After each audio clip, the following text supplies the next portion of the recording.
আসন্ন ষষ্ঠ উপজেলা পরিষদ নির্বাচন উপলক্ষে দিনাজপুরের খানসামা উপজেলায় নির্বাচন অনুষ্ঠিত হবে তৃতীয় ধাপে আগামী 29 মে।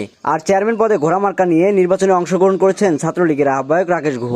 শুক্রবার তিনি তার উপজেলার নির্বাচনী এলাকায় প্রায় 800 মোটরসাইকেল নিয়ে শোডাউন দেন। কোথায় নয় কাজে হবে জয়, জনগণ পাশে থাকলে নিশ্চিত হবে বিজয়।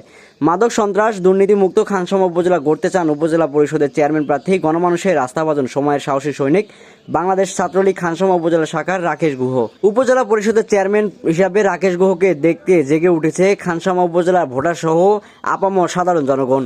এছাড়াও তিনি একজন সৎ, যোগ্য ও পরিচ্ছন্ন ব্যক্তি ও গণমানুষের আস্থা ও মাটি ও মানুষের সাহসী নেতা। তিনি তার নির্বাচনী এলাকায় সাধারণ জনগণকে নিয়ে উপজেলা বিভিন্ন এলাকায় গণসংযোগ করে এবং সকলের কাছে ভোট এবং আশীর্বাদ চেয়ে নির্বাচনী এলাকায় বাড়ি বাড়ি ঘুরে বেড়াচ্ছেন।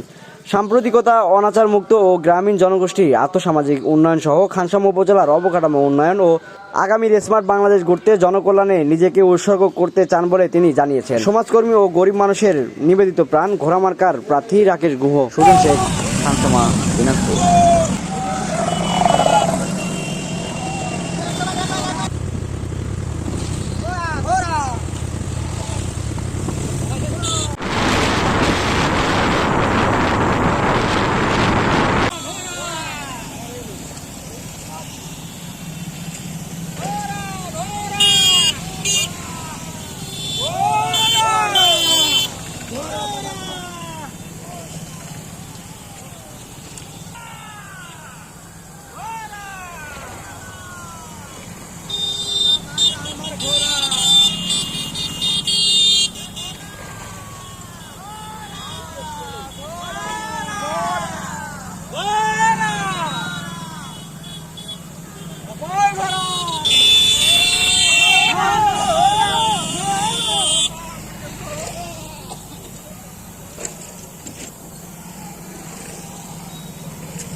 আপনি কি চাকরি বা ভর্তি পরীক্ষার্থী?